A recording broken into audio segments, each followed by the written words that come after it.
নমস্কার, আপনারা দেখছেন সংবাদ প্রতিদিন .in জ্যাক অলিভার স্টুডিওয়ে আপনাদের সঙ্গে রয়েছি আমি অহনা।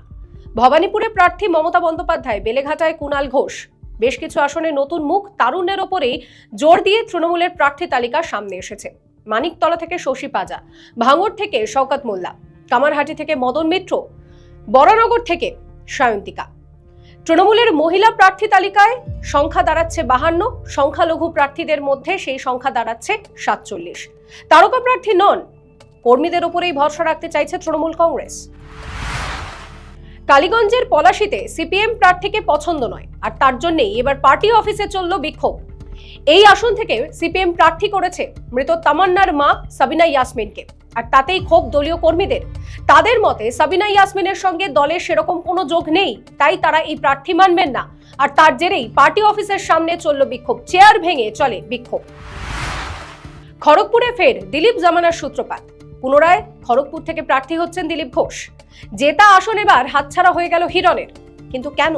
জল্পনা শোনা যাচ্ছে যে ডিভোর্সের আগেই দ্বিতীয়বার বিয়ে করার জন্য এবারে টিকিট পেলেন না হিরণ চট্টোপাধ্যায়। তিনি কি অন্য কোনো আসন থেকে টিকিট পাবেন তার সময় বলবে। তবে দিলীপ ঘোষ বার্তা দিচ্ছেন যে চিন্তা করার কিছু নেই, দল সবার কথাই ভাবে।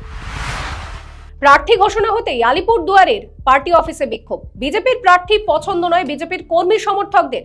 বিজেপি কর্মীদের দাবি, যাকে প্রার্থী করা হয়েছে সেই পরিতোষ বাবু, তিনি তৃণমূলের সঙ্গে সেটিং করেছেন, আর এই সেটিং তত্ত্বকে সামনে রেখে এবার বিক্ষোভ চলল। টায়ার জ্বালিয়ে বিক্ষোভ, ভাঙচুর চলল পার্টি অফিসের মধ্যে, ভাঙা হলো প্লাস্টিকের চেয়ারও।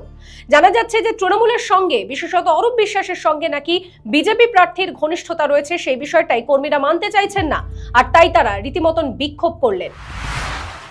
ভোটের বাদ্যি বাজতেই আসানসোলে সরগরম। আসানসোলে জনসংযোগে বেরিয়েছিলেন বিজেপি প্রার্থী অগ্নিমিত্রা পাল, আর সেই সময় দেখা হয় তৃণমূলের উপপঞ্চায়েত প্রধানের সঙ্গে।